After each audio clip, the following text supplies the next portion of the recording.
All right, guys, welcome back to another pre-match live stream for the Toffee Blues, your source for all things Everton. Joined by Paul again today. Everton versus Newcastle United should be a good one. Paul, team news in about 5 minutes. We'll wait until we get a couple of viewers in the stream. What sort of team do you want to see today? Because I know what sort of team I want to see after that last game. Just a team with Decore in it, because I think we're going to need them today. We missed them against Leicester, didn't we? And Newcastle, I think their only hope is to just have in the key areas and win some 50-50 battles. But with Decore in there, I fancy our chances of just pinning them inside their own half a lot more. So hopefully all the players who played well the other night, like Rodriguez and Mina and Keane and Godfrey, they're all fit to go again for a full 90. You want to see Olsen in goal? Yeah, him as well. Pickford, it's always a risk playing him against Newcastle, even when he's in form. For me, it's not even the Newcastle thing, Paul. It's like I'm just fed up of him, absolutely fed up of him. And I know the other night we invited pressure for 45 minutes, but if you're looking at facts, if we didn't have Jordan Pickford in goal, we would have won that game 1-0. Well, you can't say that's an absolute certainty, but I understand what you're saying. Not an absolute certainty, but I think if Robin Olsen was in goal, it would have been Everton win 1-0, and it was a brilliant defensive performance from Ancelotti. That would have been it. And something stuck in my mind as soon as the goal went in. Your Terry text onto our group chat, Olsen saves that, and he does. Robin Olsen saves those, so it wound me up, because I feel like people are criticising our performance a bit too much and not Pickford enough, in my opinion, anyway. No, like there's a lot I agree with what you're saying, and I do agree that Pickford should come out the team, because the mistake just means he shouldn't keep his place, because if that was an outfield player making errors like that, then surely you'd see them drop. But I don't necessarily agree that if Olsen would have played, then it all would have been fine and we wouldn't have conceded a goal. You don't know that. For all we know, Pickford made saves that Olsen wouldn't have made, because I haven't seen enough of Olsen to know the ins and outs of his game and what he's capable of and what he's definitely not capable of. I hope he starts again today, and I'd play him for the rest of the season, because if he has a long run of games, 20-odd games, then we will get a good enough look at him to see whether or not he's worth bringing in permanently, and whether he's worth giving the number 1 jersey to, and then that's the goalkeeping position sorted for a long term. Yeah, I do think, and like you said, against Newcastle, he can't be playing for me. Decore back though, hopefully, well, pretty sure 99% he'll be in the team. Yeah, we need him, don't we? Yeah, we missed him massively against Leicester, and it's who you put him with, because I don't think we'll play Gomez and Davis again. I saw some mixed opinions about Gomez. I personally didn't think he was very good at all against Newcastle. I thought I know he played in the cup a couple of days before, but the last 20 minutes of the game, he died on his arse for me, and he was running around like he had no breath in his lungs at all, and he should have finished that chance right at the end. But Davis started poorly, but seemed to warm up and get better as the game went on and settle down a bit. So against Newcastle, I think Davis would suit Decore more, because I think he'll move the ball faster and he'll keep Newcastle's players working. Whereas if Gomez gets on the ball and looks to control it and get his head up, and he's got a better range of passing than Davis has, but I think it gives Newcastle players maybe that extra split second to just kind of get the legs under them and settle back into the positions and concentrate on what they want to do when they're going to be under heavy pressure. So I personally like to see Davis fit in over Gomez and partner with Decore. Yeah, I agree with you there. Del Phillips says, so do we drop Gomez for that miss at the end? What's your opinion? My opinion is, yeah, we should drop Gomez, because he's the only reason Gomez is playing is because Decore and Allen weren't in the team. And Gomez isn't a first choice for Ancelotti, in my opinion. He'd much rather have Decore, Allen, James as the midfield three. But it's completely different with it being a goalkeeper, mate. The fact that a mistake that bad, he basically threw it into his own net, which just wound me up, because the ball went straight at him. It annoyed me even more that he got a touch on it and it went in. And I know, obviously, Paul's saying there, fate is a weird thing. We don't know if the game would have been 1-0 if Olsen was in goal. But it's certainly, you certainly can agree, Robin Olsen saves that shot. So, as we've just said, we don't think Gomez should play today. I think Paul's made a good point there, that Davis is the better player to go in. Gomez's career at Everton has been one of our ever diminishing returns from season 1. What do you think, Paul? What do you think of Gomez's career at Everton? How will it be remembered, so far? It's been underwhelming, and I know he got that bad injury, but for me, I think people use that injury as a reason to excuse him a bit too much, because I don't remember him playing great for most of the 12 months before that injury even happened. I just think he's one of those players who sort of shrinks very, very quick and can lose confidence in himself. And we saw it at Barcelona. If he was the player who first came into the Everton team initial period, if he could be that player all the time, Newcastle in their dreams, Barcelona would never have let him go, probably, to Everton. They signed this great box-to-box player from Valencia who looked like he was ready to go and play in a title-challenging team. And obviously it's not worked out for Barcelona because he couldn't act the pressure that comes with playing for a massive club where you're expected to perform every single week and be winning big games all the time. And he's took a step down to Everton, but it's not so much of a step down where you can just get away with months of indifferent form like it is at some places. And with Gomez, I just think it's a case of a player who, I don't want to be overly nasty, but just maybe hasn't got it mentally. Yeah, I can see what you mean there, because he's had I think the majority of his games now for Everton have been bad games, and that's never a good sign. Decore does come back into the team. I'll just read that out to you now, Paul. Pickford, Coleman, Keane, Dean, Mina, Decore, Iwobi's back in the starting 11. Sigurdsson, Rodriguez, Richarlison, Calvert-Lewin. What do you make of that starting lineup? So he's took Gomez and Davis out then, and looks like he's brought Iwobi into the midfield and Sigurdsson as well. So Sigurdsson and Rodriguez still getting Rodriguez. Yeah, Rodriguez starts as well. Yeah, so it looks like he's basically going with a midfield pairing of Sigurdsson and Decore. Decore's going to be the sitter, winning the ball back, and Sigurdsson's going to be the creator.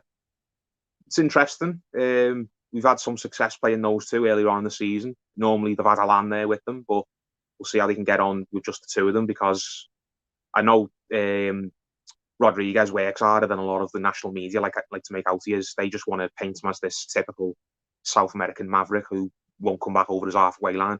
But that's not what Rodriguez is at all. Rodriguez does fight for every ball, even when he's not close to the opposition goal. So it'll be interesting. Newcastle, I think, will look at that and fancy themselves in a midfield battle. But if Everton's players are the level that we want to think they are, then they should be able to win this game without an Alan there. Yeah, I agree. I think it's a pretty decent team, and Pickford started as well. I don't want to go too much into depth in Pickford for the rest of this. Seamus Coleman comes back in as captain. Mason Holgate drops to the bench. What do you think of that, Paul? That's harsh, that, to be honest. I mean, I've got a lot of time for Coleman as a person, but I am of the opinion, personally, that his best days are well behind him, and he is on the decline quite quickly. I just don't think he's got long left in the Premier League. But Ancelotti's been on the record as saying that he really, really likes him as a captain and as someone to have around the club. So clearly Ancelotti knows better than me, so I'll have to just trust Carlo with that. But Holgate, I think, has been quite steady since he got back into the team. He had his start of the season ruined because he picked up that injury, and it took him a little while to get up to speed again. But over the past 3 or 4 weeks, I think that Holgate's basically got back to his usual levels, and everyone's been so enamoured with Godfrey. I think Holgate's kind of been forgotten about just that little bit, that everyone kind of... I don't think many people would put Holgate as one of their first choice centre-backs now, which is... I understand the Mina and Keane have all been in brilliant form, and Godfrey looks so great, but last season everyone was talking about how brilliant Holgate was going to be and how we should build a defence around him long term, and I want to see Holgate play as many minutes as we can get him before the end of the season. But Ancelotti knows best, so fair enough. Yeah. Del Phillips giving some good arguments about Pickford there. Good points. I also want to see Pickford rotated. Just curious on the opinion of a match cost a mistake from an outfield player in comparison to a goalkeeper. Yeah, I understand Del, but Jordan Pickford knows fully well goalkeepers can't make mistakes, and he's been making too many. So simple as. Gomez hasn't been good enough, so I don't think Gomez should be playing either. The fact is that we have, in my opinion, so far, a more steady goalkeeper in Robin Olsen on the bench who's not playing, who I think should be playing today after that mistake from Pickford. But obviously, we're not going to question Ancelotti. You know, I think he knows what he's doing. Want to get your opinion quickly, Paul, on Lossell and Bernard leaving. What do you make of that? Yeah, I actually forgot to tell you because you wanted to know if he was in the. No, he's not in the entire squad. So. Well, that tells you then, doesn't it? His suitcase is packed and he's basically waiting to be told to go to the airport to get on the plane. Bernard, I've said it a few times, I've never been enamoured with him. I think he's an okay footballer with some skills, but he's in the wrong league, and he was a player who came to Everton at probably the wrong time. Good player at the wrong, who's come along at the wrong period in our project type thing. I think if we'd assigned him under a Martinez or a Koeman, I think he probably would have played a much bigger part, and he would have been making much more of a difference. But he's come along under Marco Silva, who didn't know what he wanted to do with him, didn't know what he wanted to do with anyone, essentially. No one really knew what Silva's idea was. And Ancelotti has clearly got an idea in his head that he wants to solidify us at the back and make us a team that are very hard to play through. And players are small and as lightweight as Bernard, unless they're absolute whale beaters like a David Silva or a Messi, then there's just no place for players in Premier League teams that are put organisation above all. So good luck to him, Bernard. A bit shocked that he's going over to that Saudi Arabian team. It looks like I'm shocked about that one as well.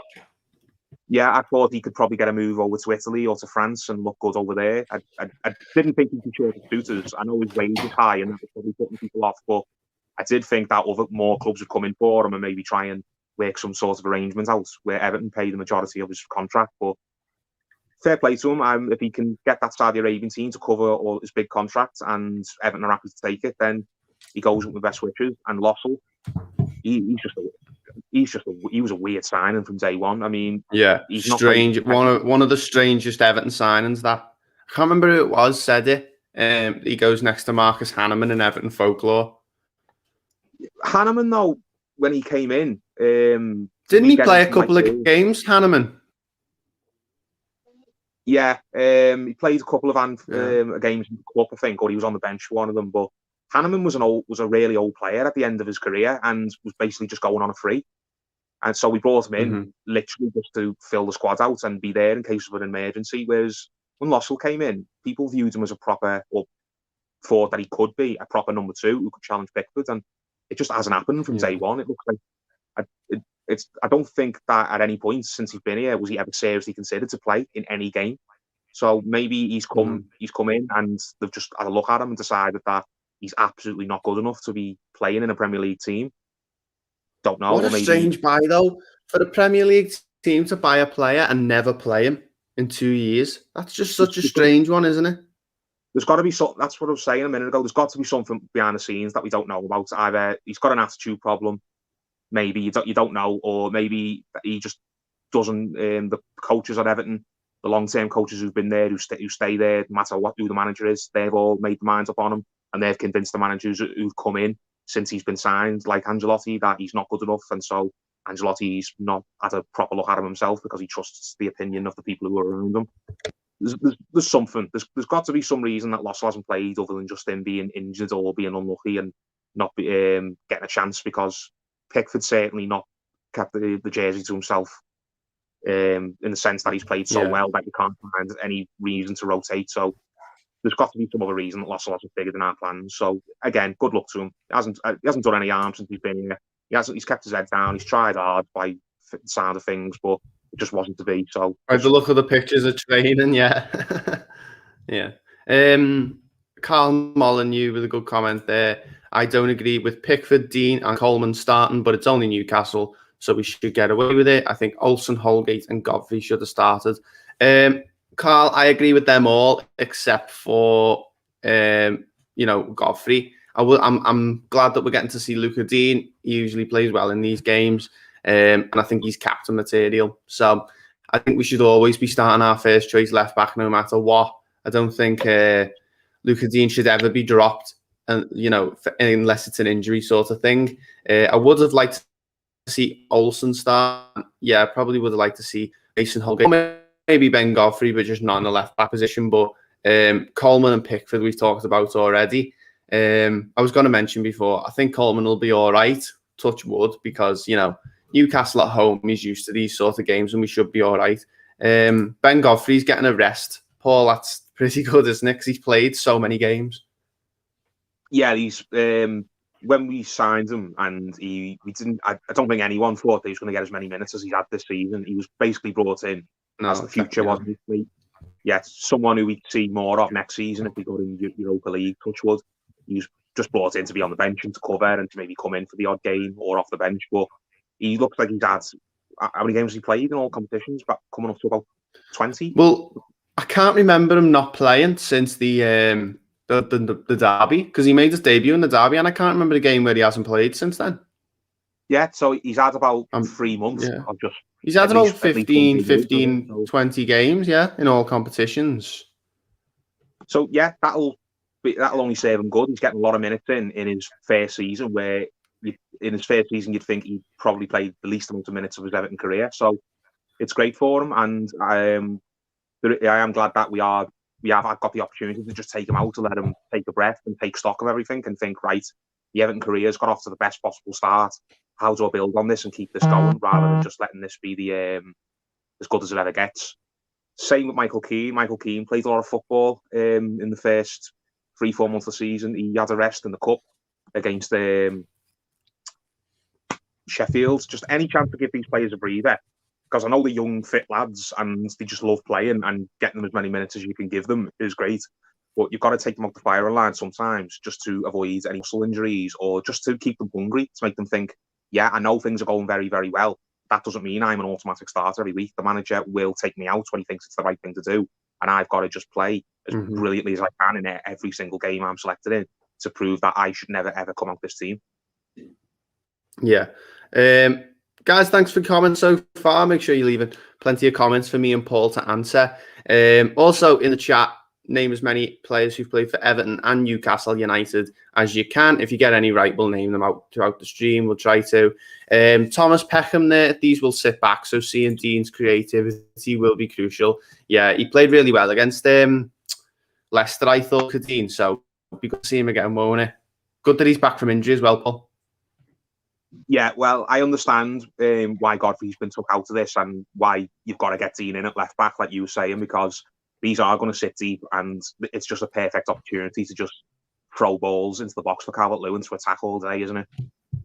You're probably not going to get in round the back of them, so we don't really need like that burst of energy that Godfrey's got, where you can just run in behind the line and look to play 1-2s with people. Dean, you're just happy to get into their final third, and as soon as he can get the space, just whip a ball in, and one's going to fall. Calvert-Lewin's going to get his head on one eventually, and their players, their centre-halves, are just probably going to tire of having to go for absolutely everything all day. So I'm really glad Dean's playing, and maybe that goes into what I was saying earlier on. Maybe Holgate's been dropped because he thinks Coleman offers more as an attacking outlet than Holgate does on the right. So he just wants us to pepper Newcastle all day long, which I'm not going to argue with. People in the chat talking about bench. Not much to get excited about on the bench. Yeah, I'd agree with that. The only sort of attacking option on the bench is, and actually Lossell's not on the bench either, Paul. So that's just confirmed that he's pretty much gone, because Virginia's on the bench with Robin Olsen today. 2 goalies again. Lossell, Bernard, and Tosin are all not on the bench, which tells you that they're going. They're going today, or they're going early tomorrow. So how much money? It's a good chunk. Well, I'm guessing that Tosin's on a lot. I'm guessing Bernard's on a lot. I'm not sure about Jonas Lossell, because I'm not sure they're going to put premium wages on someone who really intends to be a second choice goalkeeper. So I'm not sure but it's definitely going to be a good chunk. Anthony Gordon's the only sort of attacking player on the bench. Yeah, I can see where people are coming from there, but maybe he's intending to give Calvert-Lewin and Richarlison both 90 minutes. What do you think? I'd like to see Gordon get on at some point, because if we're winning and the game's comfortable and it's a 2 or 3-0, like we're all hoping it will be, if not more, then I'd like to see Gordon get on and get maybe 15, 20 minutes under his belt like he did in the cup the other week. Because he's another player who just, if you can, any opportunity to give him minutes, give him some minutes, because it'll only stand him in good stead. And we've heard rumours that he's going to go out on loan soon. So just keep him involved. I'm glad that if like, let's say a loan deal is all tied up and it's agreed and Gordon's going to go out for the rest of the season, I'm still glad that he's on the bench today, because I want him to kind of feel like he's got a long-term future at Everton, even though he's not part of the main 11 now, which is great. All the players who are not on the bench, who we've just named, it's because there's absolutely no plan in place for them at all. They know that their Everton career is over. Whereas players like Gordon, if he goes out on loan, I want him to feel like he's still got something to come back to, and that the manager isn't farming him off somewhere because he can't be bothered. The manager has got a plan for him, and to remind him, right, you're going out on loan tomorrow or next week, but I still really like you, and I'm going to prove I really like you, because I'm going to give you an opportunity right before you go to say, right, this is what you should be aiming for. You should be going out on loan to get back to this, coming out and playing for Everton in a Premier League game. So the bench is weak, as you've just mentioned. Gordon's probably the only player you'd want to throw on if you want to change the game. But maybe Gomez could come on and make a difference for the last 10, 15 minutes. He is strong on the ball. Maybe if we're under a little bit of pressure. Yeah, he's good at shielding the ball. I've got to admit that. Yeah, Gomez, I think it would be an option to bring on if we just want to see the game out and make it as uneventful as possible, because he will get a grip of the midfield and keep Newcastle from pushing up. So he's a good option to bring off the bench if we need him.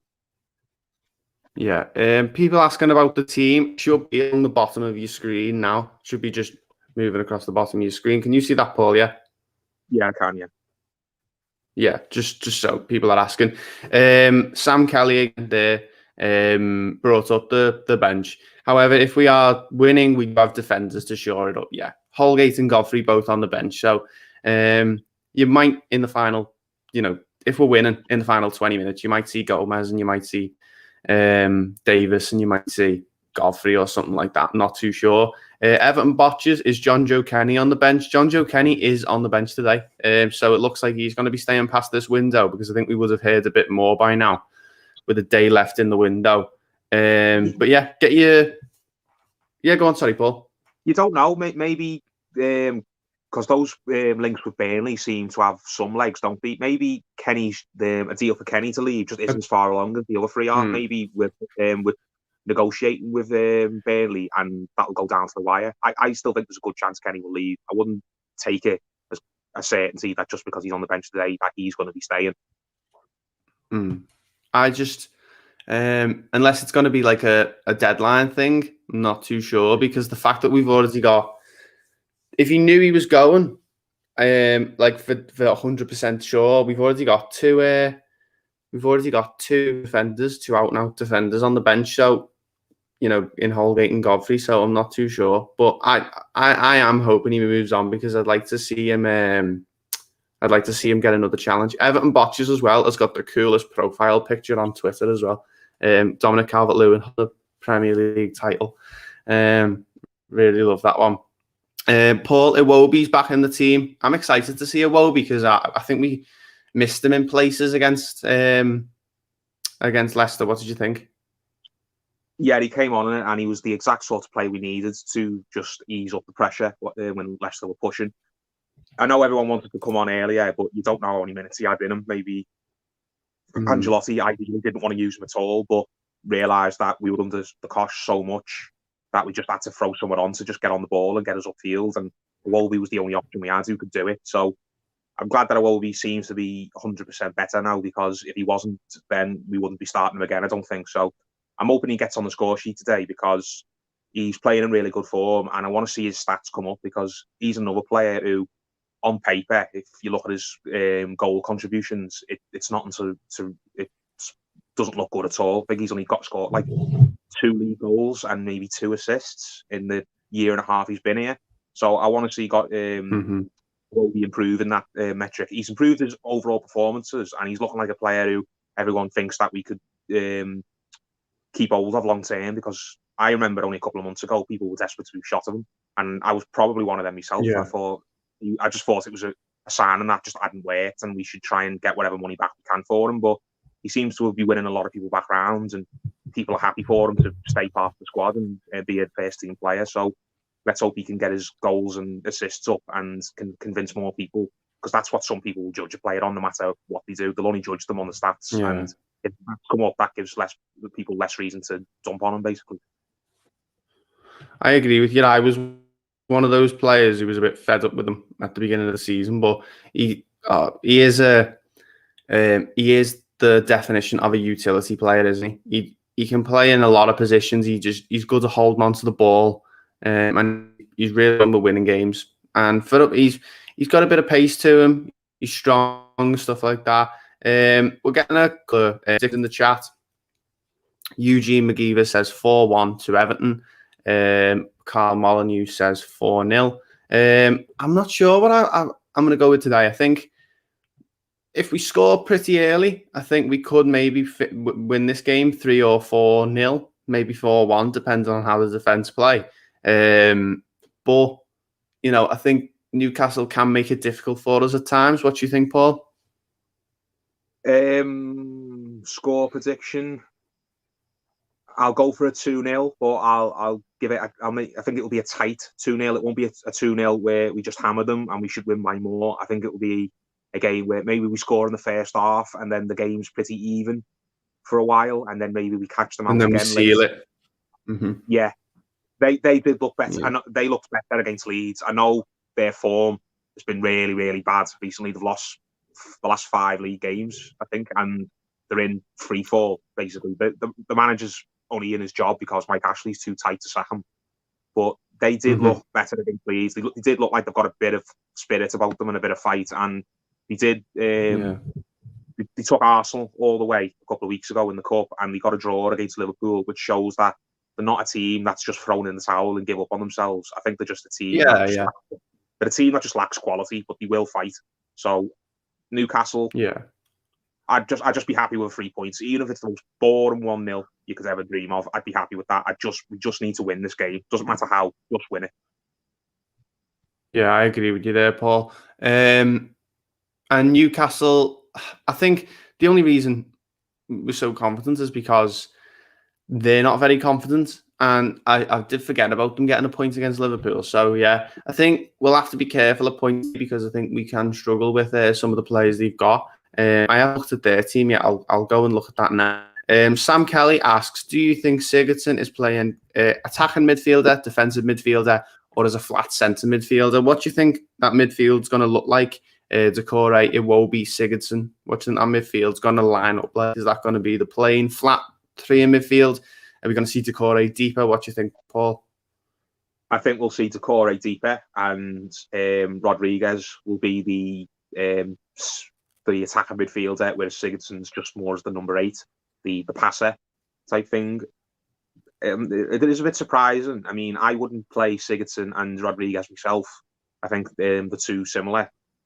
One's great and one's not very good, but the game is they look for the same passes. They look to do the same things a lot of the time. They like having that free role and to play the striker in and link up with the 2 wingers either side. Whereas, and they're not very strong either. Either one of them, they're not going to go in and win a crunch and tackle, are they? Like an Alan or maybe a Davis does sometimes. So it shows that Ancelotti basically just wants goals in his team. He's gone for creativity. He wants us to really go for the throat with these and put them away and get basically raise everyone's confidence. He knows, like I was saying a minute ago, that we have to win this game. But rather than grinding out, it looks like he wants us to just squish them into the floor. Sigurdsson, I wouldn't have played him personally. I go back to what I said earlier. I would have played Davis. I think Davis would just probably complement Corey there. They could sit a bit deeper and win the tackles, and get the ball to the forward three and Rodriguez. But I'm not going to question Ancelotti. He gets his tactical setup spot on almost every time. So you've got to just go with what he's picked. Yeah, I think I'm not completely against playing them in the same team. I'd love to see Rodriguez in the middle. I would absolutely love to see that. Even Sigurdsson went out wide, which I hate. I'd just love to see Rodriguez in the middle.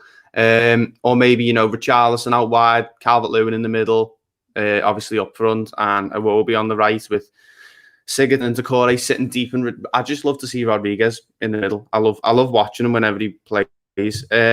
Team for Newcastle I've got up.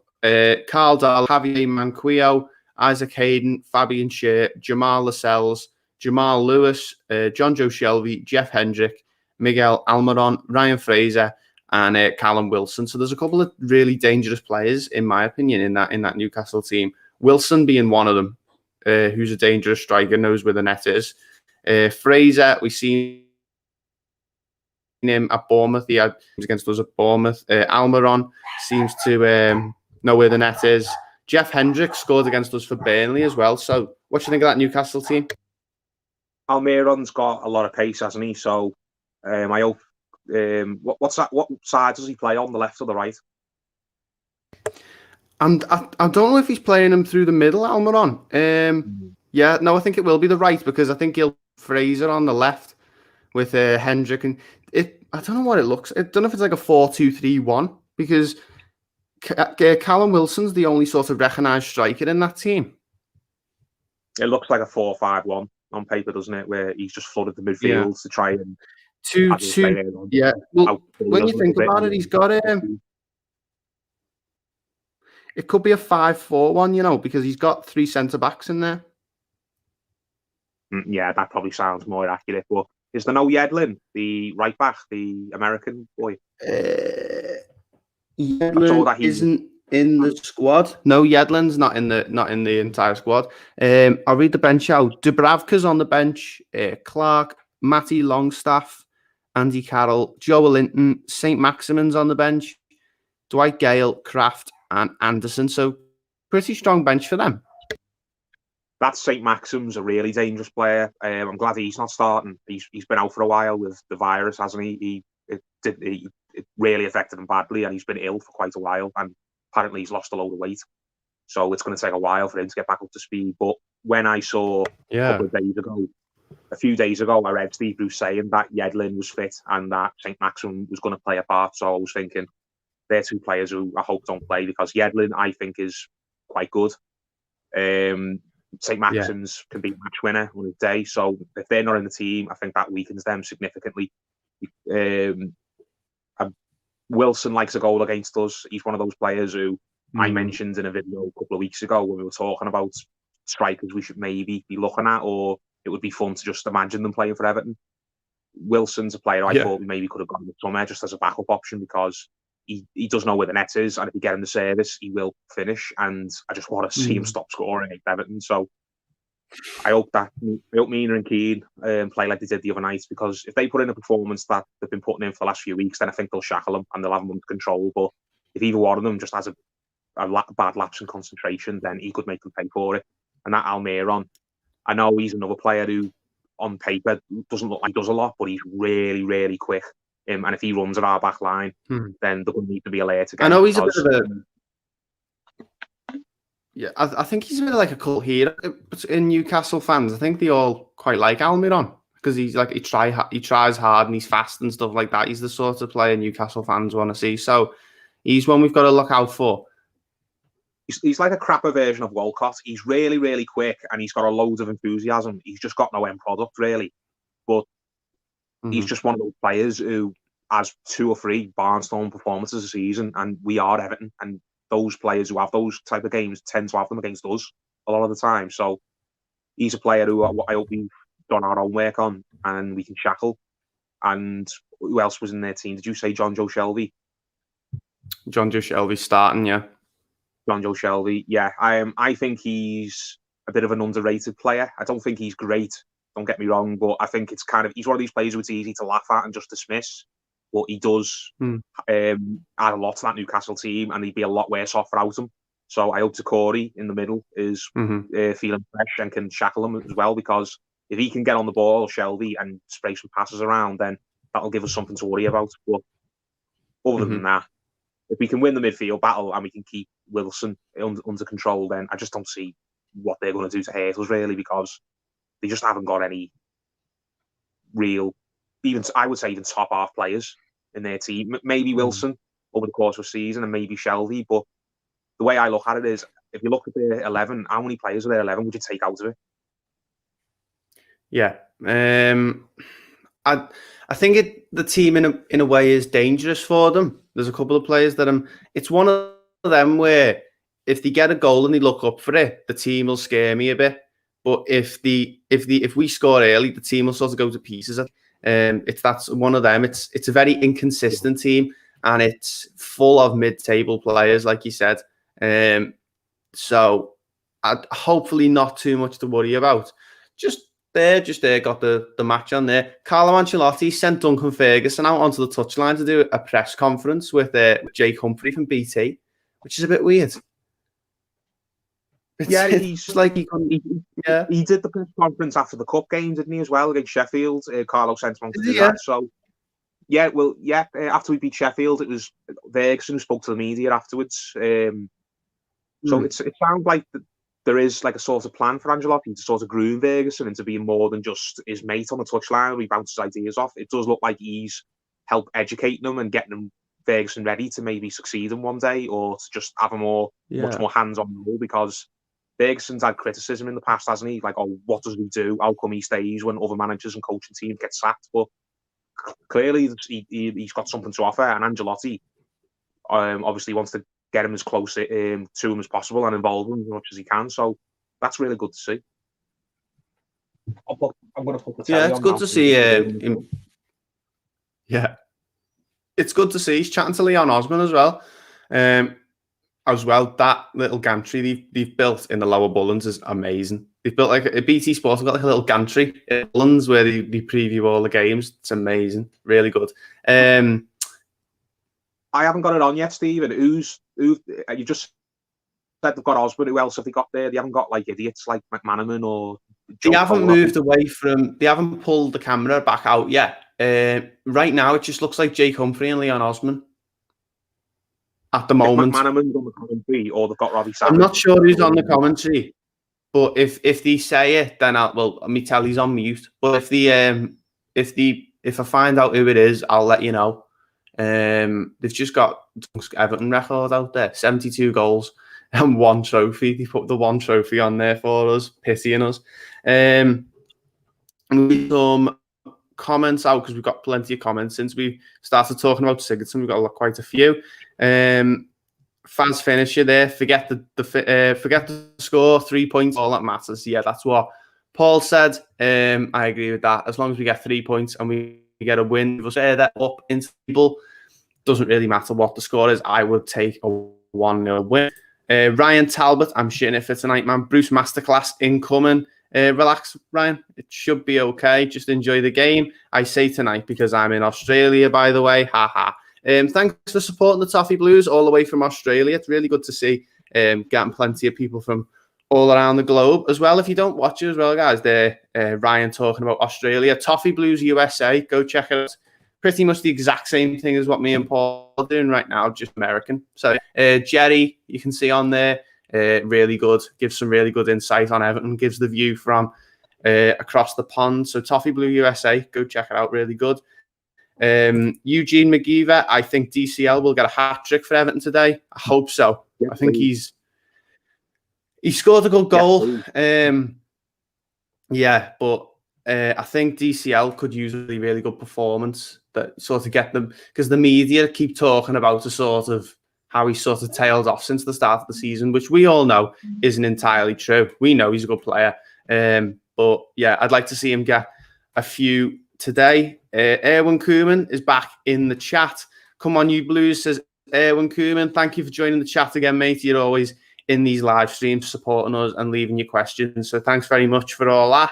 And Botcher says left or middle. Were you talking about Sigurdsson there? I can't remember. If you elaborate on that, we'll answer.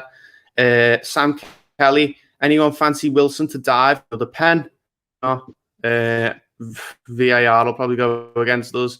And he also says, my mate is a Newcastle fan. He reckons it's 4-3-3. So does that mean, Sam, does that mean Isaac Hayden in midfield? I'm not too sure, because that would be, I'm just going to get it up again because I'm interested in finding out, because that's a strange team. So Manquillo, he's a right back. Yeah, if they've gone 4-3-3, that's suicide from Steve Bruce. Honestly, he's asking for attention if they try and match us 4-3-3, because that's what we've gone by the sounds of it. It's probably be a weird hybrid of 4-3-3 because we've got Sigurdsson and Rodriguez in there, and they're both creative players who will look to get forwards. But it's a front three of Richarlison on the left, Iwobi on the right, DCL up front with Rodriguez, Sigurdsson, and Decore behind them, but only Decore having a sort of set role to do. If Newcastle have tried to open up and be expansive, it's commendable that they're obviously looking to score and get a result themselves, but I can only see us having our way with them if that's what they're doing. Yeah. So Manquillo right back, sharing the cells are both out and out centre backs. Isaac Hayden, I know, has played in midfield at points. Jamal Lewis is a left back. It could be maybe a 3-3-3 with a 4-3-3 with Almiron on the wing, but I think for me, mate, that looks like a 5-4-1 maybe, something like that. I can't see Bruce going with an attacking formation at Goodison. Adam Quinn says 2-0 to Newcastle. Adam, are you a Newcastle fan? Because if you are, it's good to see you in the chat. It's good that you're coming over and getting involved. We do like to see. We had a load of Sheffield Wednesday fans in the chat when we played them in the cup last week. And yeah, it's all good to see some opposition fans getting in the chat and chatting to them. It's always good when you meet opposition fans, go on the match, and you go to the pub and you sit down and you see someone and you can't help but chat to them. It's good to see what the view on Everton is from other clubs. Adam, if you're still in the chat, leave your thoughts about what you think Everton are like this season. Be interesting to see. Player one says good use of the squad, in my opinion, from Don Carlo. Glad to see the machine, aka Decore, back after suspension. Yeah, really good. I think Carlo knows what he's doing. He knows what sort of team he's named, and it's clear that we need to add a few more bodies in the summer. So yeah, just quickly, Paul, looking at that bench, we mentioned there, 2 goalkeepers is really just shows the squad depth. What sort of players, just quickly, because we've still got quite a way to go until the summer, but what sort of players do you want to see us add in the summer? We need another midfielder to go in there with Decore and Alan. Maybe Gabam will come back and prove to be that midfielder, but you can't hold your breath on that. But we need a bona fide number 6 who will just sit and come deep and collect the ball from the back four and let Decore and Alan be a bit more free in their roles, especially Alan. We've been using him as the defensive midfielder, which he can do and he's very good at, but I think he'd be better if he had a bit more freedom. So we need a number 6. We need another backup striker, that's obvious, to go behind Calvert-Lewin. Whether you'd want to go for someone very young, like Moise Keane, that was the idea with him, someone who we could groom long term, or whether you want to go with someone who's experienced, who's maybe out of contract and just looking to get a deal off somebody, like a Giroud, or there's loads of other examples. We need a goalkeeper.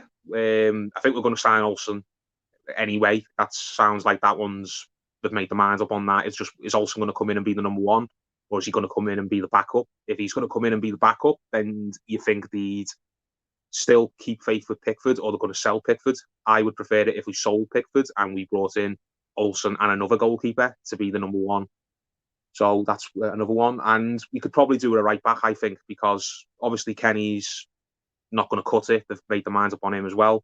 He's going to go as soon as we can get an offer. Coleman, I've mentioned, I think he's past it and we should be looking to replace him now. Holgate can play right back, but I don't want him being our long-term right back. I still think his future's at centre-half. So we need a right back, and we could probably do with maybe another option for, on the wings, maybe. I know we've got Gordon, but Gordon sounds like he's going to go out on loan, and we don't know if we're going to bring him back and be a proper first team player next season, whether we'll loan him out again and we'll have someone else as the backup winger. Obviously, Bernard's out the door, isn't he?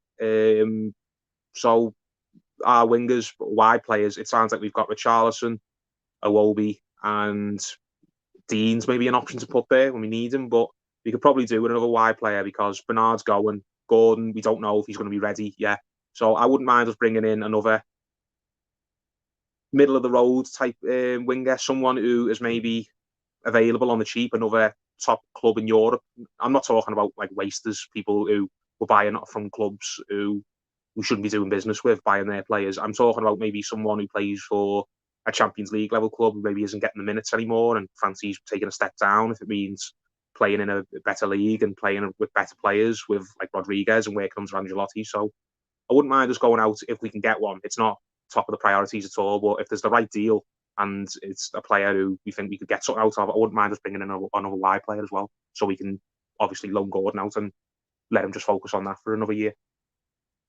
Yeah, I'd like to see us sign another superstar-ish player, a James Rodriguez or an Allen sort of player. I think, yeah, as you said, Robin Olsen's a definite. He's not going to get rid of Pickford, and I don't think we'll sign a first choice goalie because I think he's just going to persist with him.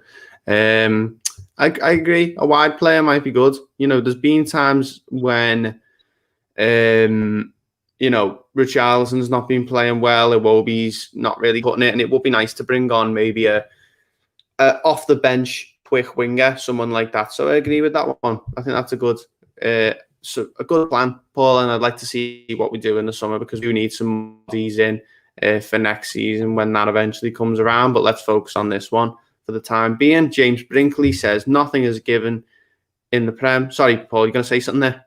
No. Oh, nothing's a given in the Prem, but we should be taking 3 points. Hopefully, James, and thanks for joining the stream again. You were in the last one, I think, as well. So good to see you again. Some players who play for Everton and Newcastle. Duncan Ferguson is the obvious one. He's just been on the telly then to us. Alessandro Pistoni. I can't remember him playing for Newcastle. Can you, Paul? Yeah, I think they picked him up on a free. I don't think he was there long and he didn't really do anything, but I think at some point he was brought in just to be squad filler by them after he was released from Everton. Dan Gosling was one. He went to Newcastle after leaving Everton. I think he went straight to Newcastle. I know he's at Bournemouth now, I think. But I think after leaving Everton, after he had that fallout and the situation over his contract, he went to Newcastle because they offered him more money. Who else have we had? Who's played for Newcastle? I was going to say Alan Stubbs then, but he went to Sunderland, didn't he? Yeah, I think he did. You don't want to get them two mixed up. Ferguson's the obvious one. I've got one. Christian Atsu. Oh, I didn't want to remember him, mate. I forgot him the other day in the quiz when I was on with James and the boy from the... What was the quiz? What was the map quiz, Paul? It was players who played in Everton versus Krasnodar away in Russia in the Europa League. He was the one player who we couldn't really? get. Yeah, he was the one player who was stuck on for ages. And we couldn't so it would have been him. like Lukaku, McCarthy, Barry, stuff like that. Netu, yeah, John Stones, McGeady, and there was we couldn't think of the other winger. We got McGeady, and I was thinking who was playing on the right wing. I couldn't for the life of me remember. Because I thought it'd be Morales, and it wasn't Morales. And eventually, James had to give us a clue and say it was a player who was not there very long, and he was signed by Roberto Martinez, and he went to go and play for Newcastle afterwards. And then came to me and said, "It was Christian Atsu, wasn't it?" And he said, "Yeah." So there was him. Carl, yeah. If you want to see the quizzes as well, guys, the Toffee Blue View on Spotify. The Toffee Blues podcast. We always do a quiz at the end of the show to see it out. So did you lose the podcast, Paul, with Morales? No, I won it. Right. It was a game. Okay. It was a game I remember watching. I'm not very good at those type of quizzes where you have to remember the lineup from a certain game. I've put a lot of them out of my mind, especially if they're latter year Moyes. games or Martinez games. I'm not very good with those, but I got that one right because I remember watching it with Terry in his old flat.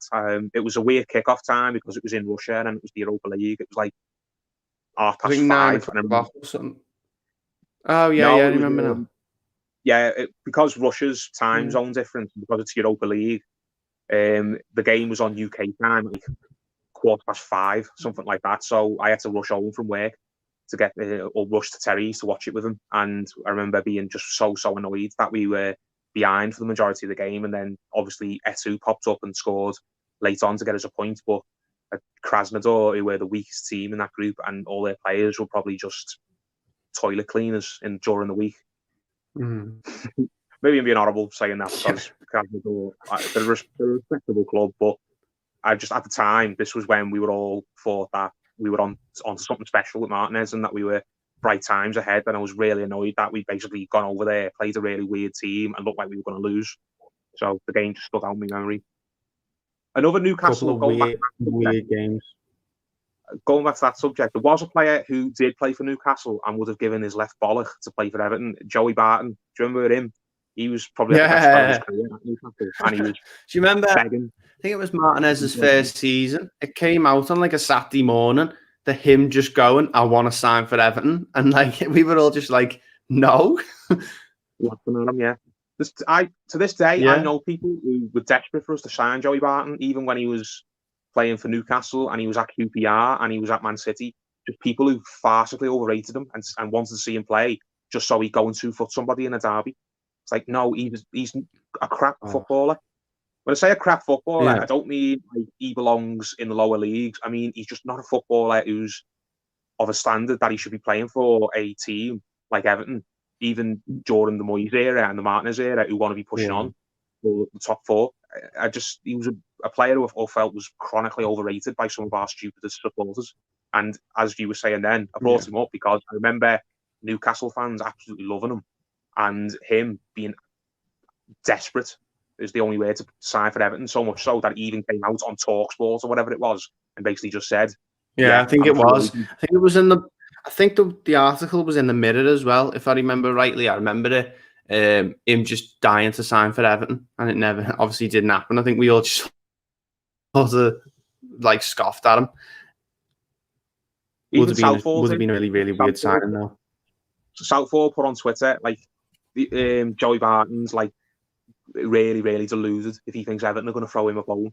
And even Barton himself came out and said, "I'm not going to." Barton, he loves an argument with people. If anyone says anything about him, he's got to bite back. But even he said, if Neville Southall says I'm crap, then I'm willing to take it on the chin because Southall's been one of my heroes. Yeah. Carl Molyneux, Gary Speed. Yeah, Gary Speed, former Everton and Newcastle player. Eugene says Peter Beardsley. Yeah, Peter Beardsley, also one of the only players to play for Everton and Liverpool, isn't it? Steve Watson says Mr. Monk. Carl Molyneux again says Distan. I can't remember Distan playing for Newcastle. Can you, Paul? I think he was remember him playing for Portsmouth. He was there for a little bit. It's not one of the clubs that he sort of stayed and was a crucial part of the team. He made his name at City and he was a big part of Portsmouth's FA Cup team under Redknapp. Harry Redknapp's Portsmouth, Yeah. I do think he had like a stop off in Newcastle though for a year or two before he went on to Portsmouth. But yeah, Distan, another great player who I think has maybe wasn't appreciated at the time. He was one of those players who did have an error in him, but I thought the good outweighed bad Distan massively. It's just a shame that people only want to remember him for one thing, and that's not fair in my opinion. Yeah, good shout. So Stan spent the 2001-2002 season on loan at Newcastle United and played 28 games. Really good shout. I can't believe it. I would never have got that one.